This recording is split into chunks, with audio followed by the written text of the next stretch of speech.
So without further ado, I'd like to welcome to the stage Katie Swanson. She's going to lead the team on behalf of Wilson Tollener CPA. Let's put your hands together for Katie.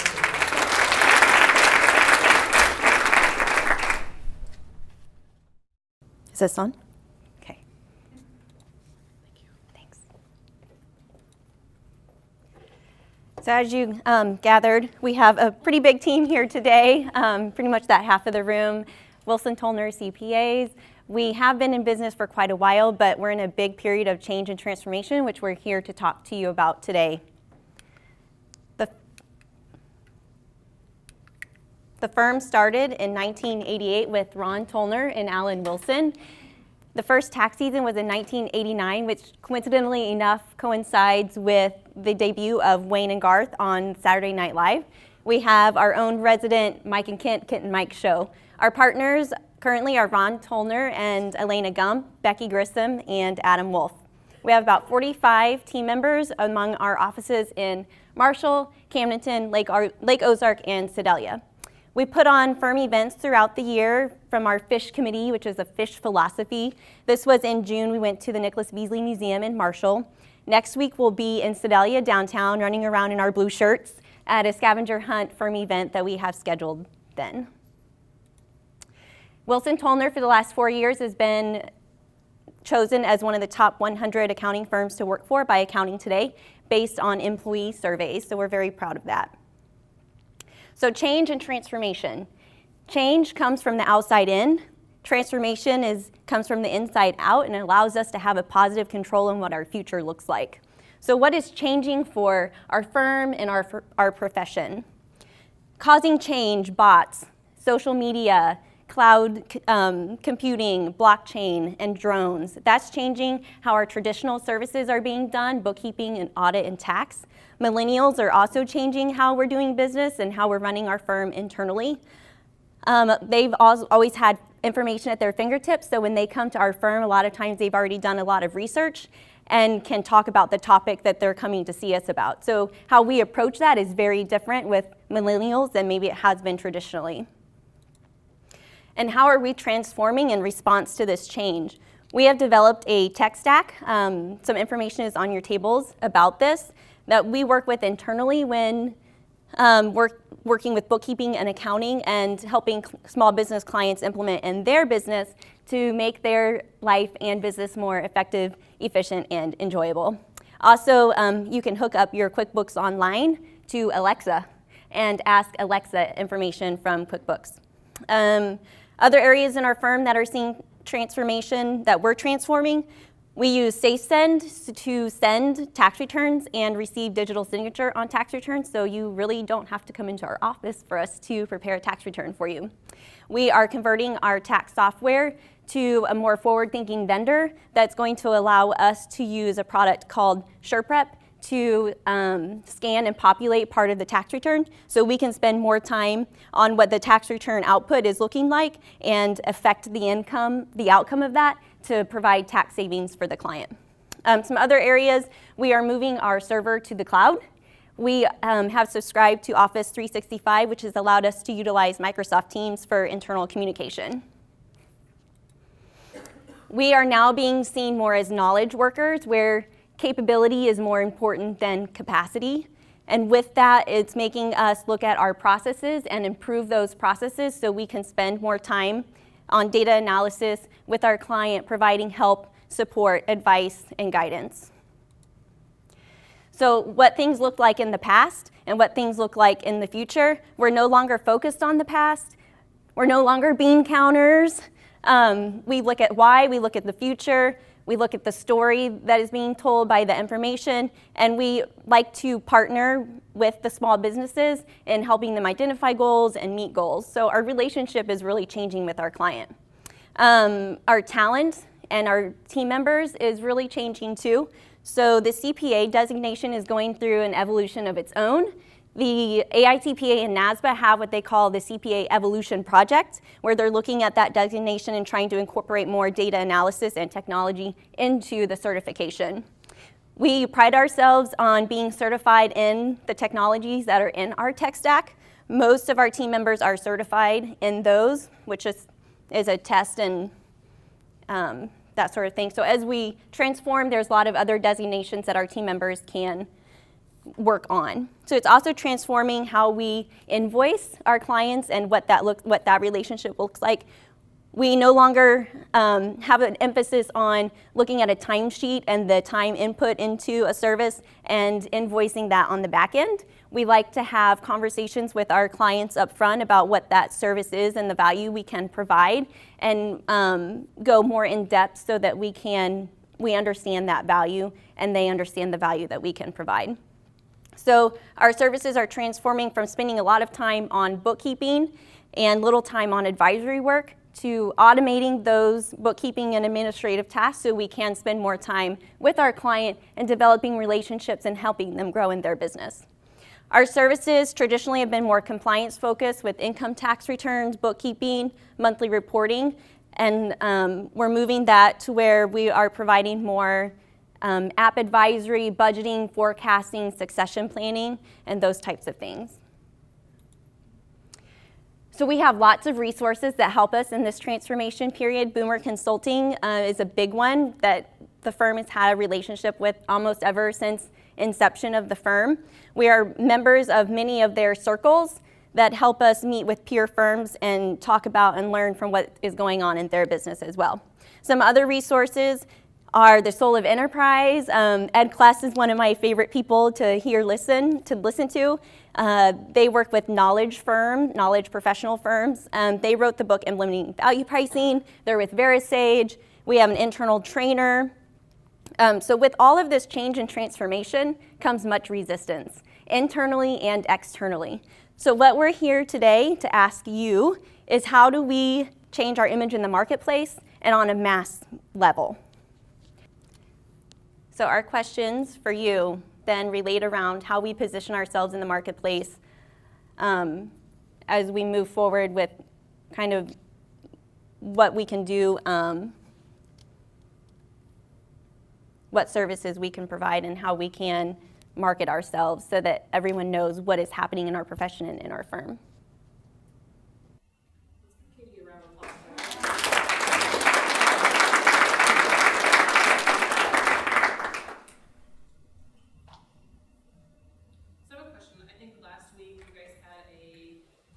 Showcase or a kind of open house.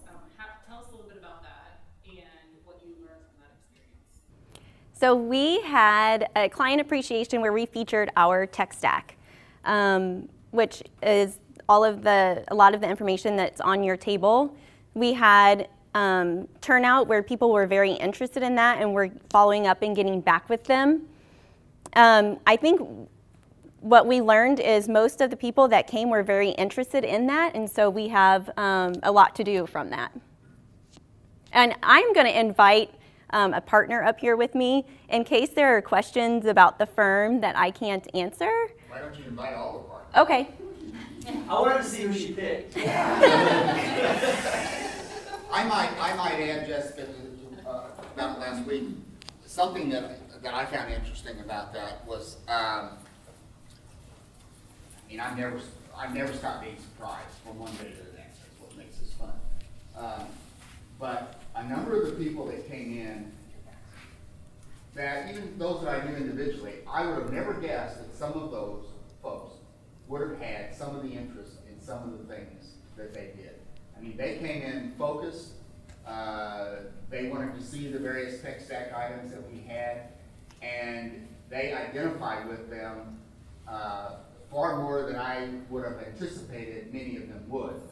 Those folks in my generation, for example. The millennials don't surprise me with anything. But I was really impressed at the level of interest and even knowledge in a lot of ways that those folks brought in. And that's kind of what we see in a general sense just in the marketplace with prospective clients. Like, we've got, our tech stack that Katie refers to, where we can provide a solution for a better, more digital, more mobile, timekeeping system.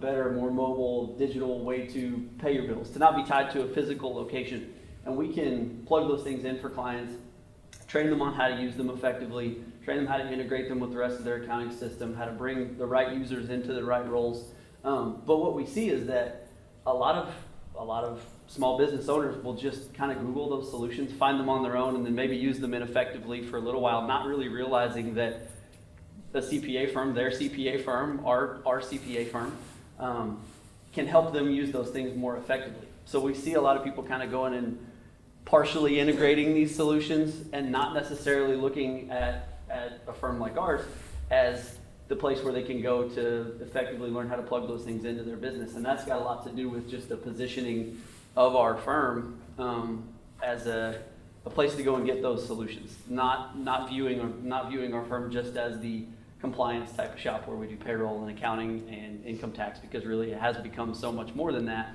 And now what we're faced with is just having that become our public image rather than having the image that's tied to the compliance type services. Is that involved in, I think you kind of talked to it, integration of like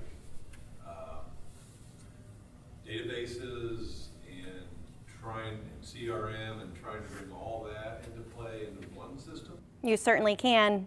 With QuickBooks Online, that's what a cloud solution can do for you, is plug all of those other cloud solution apps into one so they all integrate and work together to make your life more simple. And that's what we really want to be able to provide for every client, is that if a client or a prospective client can come to us and say, here's what I would really like for my system to be able to do for me, whether it's a CRM plugin, whether it's, here's the issue that I'm struggling with, here's the thing that I would like to find a better solution for. We want to be the go-to for that, because there are literally thousands of plug-in solutions that will integrate with your accounting system, that will share data, make it available to everybody in your network, make it available to your accountant. You don't have to be in my office anymore for me to see the things that you might need help with on a day-to-day basis. And it's kind of limitless to what's out there in the marketplace now to build a system around. It just helps you have what you need at your fingertips, and that's really what we're. And I will tell you, with regard to that integration, what has happened in the last 10 years in that area is staggering. For a number of years, you hear this particular application say, yes, we work with this and we do this and so forth. And then you got in the middle of it and it just wasn't up to par. There were just too many, ifs, ands, and buts. But that has come such a long way now. And with the tech staff that we work with, I'm talking seamless integration of stuff. Well, and I think one of the reasons that you see, like Ron was talking about, all generations being interested in this, is it's not just being able to do the same thing in the same time as before, and people were just interested in using technology because that was something that they were interested in. It's the time savings. When we sit down with people and look at it, we can give them back so much time to run their business, to spend time with family, to include more people in their business.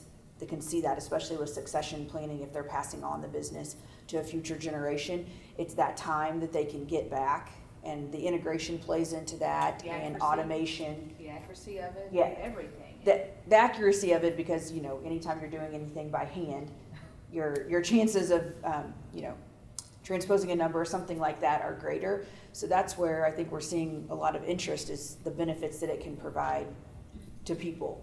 And the growth that we've been able to see as a firm by offering services like this. We're basically just, if you're a small business owner, you've got an idea, you've got a product that takes off and that becomes your business. And then some period of time down the road, you're spending your time on all of these other things apart from what it was that got your business started to begin with. And, where does the time come from to be able to do those things? When we find an audience with a business owner that's in that position, and we can just explain to them the solutions that we can put in place to give them that time back, to get them working back in their area of strength on the thing that they were the most passionate about. Katie uses the word value. That's a huge thing for us, because we can sit with somebody and say, if we put these things in place, here's what your life can look like, because you don't have to do all of these things anymore. We can either automate, we can plug technology in, we can transfer those things over to our firm, and you can go back to kind of working in your wheelhouse. That's tremendous for clients. And that's a lot more fun for our people to be able to provide that value to those clients. Really, it sounds cheesy, but you're changing lives when you get to that point of letting somebody go back to being home for dinner and that kind of thing. So we we want that to become what we're known for, because it's just a huge difference maker for clients and small business owners in particular when we get to put some of those things in place. Katie referenced blockchain. Talk about how that is affecting your all's business. How long do you have? Well, I mean, like 30 words or less. That's a There you challenge. go. So what that really, so it's going to impact us in a couple of ways. Right now, certain businesses are required to have an audit performed to basically verify that they've got a solid accounting system in place, that you can trust their financial statements, and that audit may be required by, you know, a government entity. It might be required by their bank, just to make sure that they can trust the financial information that they're getting back. What blockchain will do, and I realize that that still may be a foreign concept to a lot of people in the room, is it kind of automates the integrity of a transaction, so that the audit that proves that the financial statements are a fair representation of what actually took place, if that's what an audit produces, a system that relies on blockchain technology kind of has that built into it, because you've got an automatic verification of every transaction as it occurs. So the future of the audit industry is a lot different based on blockchain, because transactions are verified as they take place. So in an audit world, really what you're going to be doing is just verifying that the kind of the rules that govern that blockchain are what they should be. And if you know that, then you know that every transaction that passed through it is valid. On the accounting side, blockchain is basically, it's a distributed ledger, and what that means is that as a transaction takes place, it's kind of shared, it's out there, and it's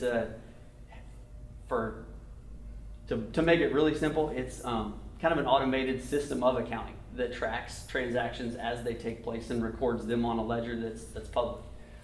So if we tie our work to audit work that's basically compliance, it's required by the government or it's required by your bank, or to production of financial statements and general ledger, blockchain will basically be an automation of both of those things.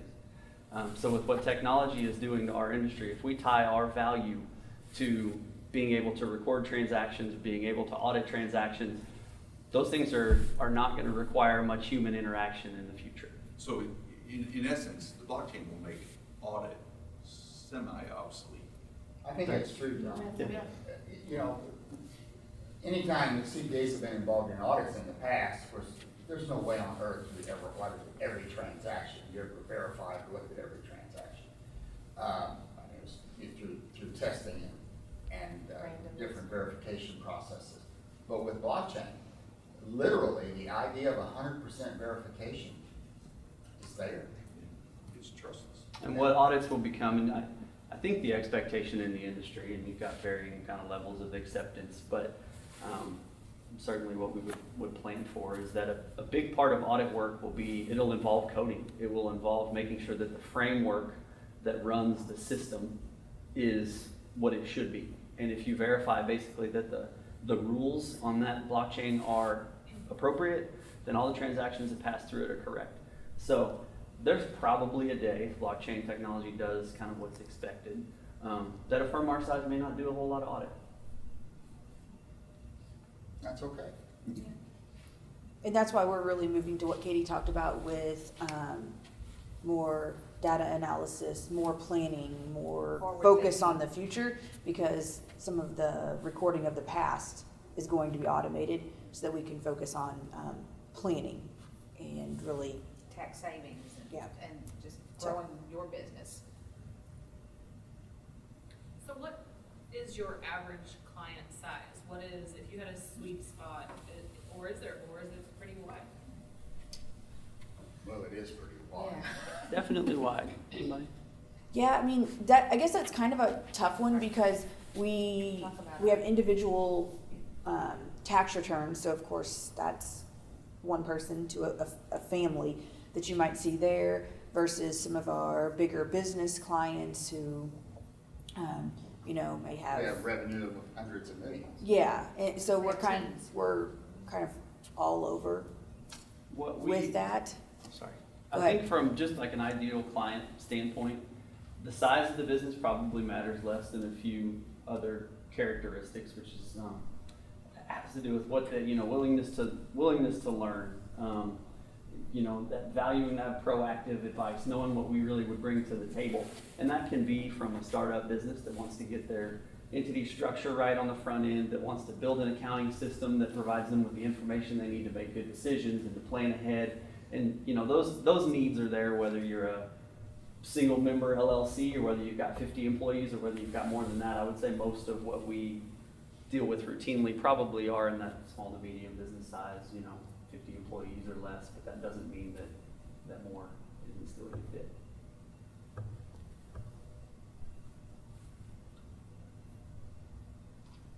think the open house was, the customer appreciation was a good move. I know a lot of times when you're running a business, you don't know what you don't know. So you may have always received your accounting services by a certain firm, and you don't know what bells and whistles might be available elsewhere. You know, so I think just continuing to engage potential businesses. Going back to your question, Katie, how do you, as an organization, get the word out of the breadth of services that you can provide? I think continuing just to share that knowledge and avenues like this. I thank you for submitting the application to present, because much of this I would never have known that Wilson Tollener had the ability to integrate and bring technology to the forefront. So just curious, in the non-Wilson Tollener side of the room, when we talk about the level of service that we want to provide and the level of advisor that we want to be for clients, were there people in the room that were aware that that's what we strive for, or was the perception still more in the compliance-based, you guys do tax returns and financial statements and payroll?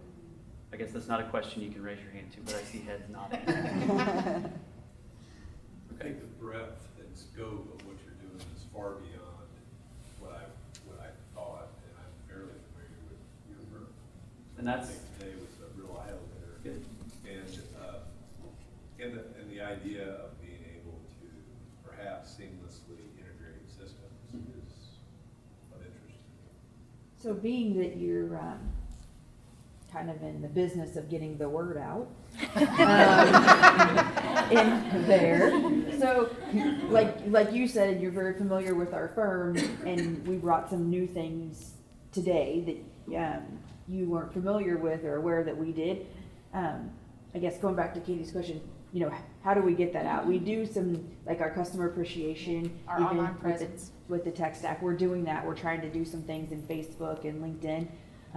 But any other suggestions of just ways to get that out? Well, I know what Cliff's first suggestion is going to be. Yeah, well, yeah. I know the company. Yeah. Our clients sell themselves. And I would shamelessly ask that you find us on social media. We are on Facebook, LinkedIn. Our new website. Yep, and we Is have a it- new redesigned website in the last couple of months that's gone live. And we focus our social media presence around, you know, in whatever short format we can, you know, post it center around this kind of service, because that's really the most important thing for us right now, is to just kind of reposition how our clients view us, how the communities that we serve view us, because we can bring a lot more to the table than the compliance type services that will remain important, but honestly are just becoming a much smaller piece of the puzzle for us. They're kind of the off-ramp into the level of service that we're talking about, but it's not gonna, our involvement in those services will become higher and higher level as technology gets better. Because I wanted to add something onto that. Mhm. You know, historically, I would say, not only in our firm, but in firms before us, the primary growth factor for CPA firms is by and large been referral. Always. And I don't want to undercut that, because I think that's going to continue to be the case. But what I see is a situation where we really need to be doing some things now to bridge that gap, to make these other things known, and to make those referrals then more important again, because there's a lot of referring that can't happen right now, or won't happen right now, because that basic knowledge and the abilities that we're trying to get out there aren't there. And I think once they're there, I think the referrals aren't gonna go away. But I think it's gonna, you know, re-energize itself. But I think there's a gap there right now, but. maybe influencer marketing is maybe the vehicle that's most appropriate for getting you from A to B. Yeah. Well, one thing that I just thought of, and I don't know if you already do it or not, is being involved in the high school and colleges, having a presence in any events or activities they have. I came to your open house, I don't own a small business. I was curious to learn more about you because you've been here so long and I've known who you were, but like everyone else, I learned a lot more about what else you do. But anyway, that's just a suggestion for reaching. I know Facebook reaches younger people as well, but start them young. Get involved. Those, you know, that the teenagers, the high school, the beginning and college, they're the ones that are thinking about that new business and what I want to do. Do you guys already have a presence in all those places? Probably our strongest presence we have right now is with UCM, The accounting. in the accounting department. We have a pretty strong relationship there. I'm on the advisory board for the accounting department.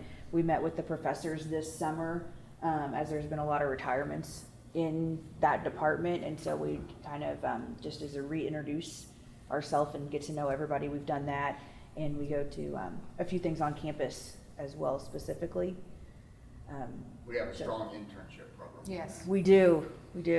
Hannah's her first day as an intern for UCM. Yeah, so Caitlin that's and probably our Jessica strongest and Isaac. relationship there. Yeah, and Isaac came from the. Isaac was an intern. Yeah, Jessica, Caitlin. Caitlin, Daryl. Yeah.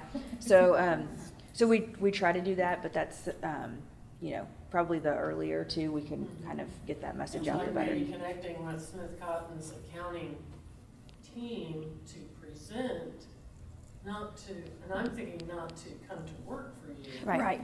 Just to talk about the Think industry and the us changes when you and, start that. yeah. Well, and you have a good point, because millennials are starting businesses way younger than the older generation. So the young, the earlier we can get in their heads that this is what we do, then they have a place to go. Mm-hmm. Have you all tried like an email drip campaign strategy? So like maybe every 2 or 4 weeks, when someone gives you their email, they just get an email that reminds them of something else you do and just has like a big picture, kind of has one line about it, learn more here, and it links somewhere. Just to keep you continually in their minds as a client, but then also kind of feed them little bits over time rather than hit them at once with the full list. It's a good idea, and honestly, to speak to what Ron talked about, is over time, referral has really been the, you say primary, you could just about say only. Like it hasn't been a requirement, I don't think at any point probably in 31, 32-year history of the firm to really actively market. And still wouldn't have to be continued growth in compliance areas and have walk-ins of, hey, can you do my tax return? But I do think that finding that marketing groove that we need to be in, just to actively communicate, hey, these are the things that we're focused on now, is probably pretty important, because we're serious enough about this as the avenue or the future of our firm that we're not a fit necessarily for everybody who would walk in the door and say, hey, can you do my tax return? Like, we will actively tell people, we're not the place that you would be looking for. And that doesn't mean that we still don't do a lot of tax work and that we don't do, active planning for our tax clients and still deliver a great tax return. Just means that we kind of know that if we say yes to every opportunity to prepare, every little tax return moving forward, it takes away from our ability to provide services like this. So this is definitely where the focus is from a growth standpoint. Who is head of sales at Wilson Tollener? Definitely not a title that anybody has. We should all raise our hands. Yeah, we don't have anybody that is, I would say, sales person. We all are client facing. Becky is on the administrative side, but other than that, we're all selling every day, because part of it is looking at the clients that we currently have and what services can we provide for them. What are things that we can help them with, and that's not going to be one person. That's every person We're in the bringing firm, the younger group up to be involved also. that so that we're working on. So, One thing that the firm has done is Rainmaker. yeah, Rainmaker is a program that I've been through that is, talks about the sales process, and that's specific to public accounting firms. So we've been through that process and brought a lot of that information back and out to people in the firm, not just one or two people there, so. So everybody I have a that friend works. at, what is it, Mark Spencer in Kansas City, what's the name? Mark Snelson? Mark Nelson? Mark Nelson, so, and they basically, he's one of the principals, and he basically changed it, and all he does is sales, and he gets compensated by the new clients. He doesn't do any accounting anymore, doesn't do any IT, doesn't do it, he basically goes out and gets face-to-face with people. We So have probably a core group of people that do our business development. Like everybody in our whole team needs to kind of be able to talk about the direction and those value-added services that we're really focusing on, because every client that we have currently is an opportunity, to step into a higher level of service. When we see a need, or whether it's a prospective client that would say, hey, I want to talk to you about, advisory level services. There's a group of 3 or 4 of us that, would take those meetings and would kind of lead the client through the process of talking about where we can really bring value and provide solutions. So there are 3 or 4 of us that are probably the core group from a sales standpoint. But So great questions, everyone. The last question I would like to ask you is, what can we as a community do for you? So I'm prepared for that. I've been to many of these meetings, and it's a great question. So rethink what your accountant can do for your small business. As you've heard today, it's much more than you ever probably thought. Encourage your accountant to develop a deeper relationship with you. We pride ourselves on relationships, and the more we know you and your business, the more we can do for you. So I would encourage you to do that. Spread the word about how we're different and what we're doing, and create a better life for yourself.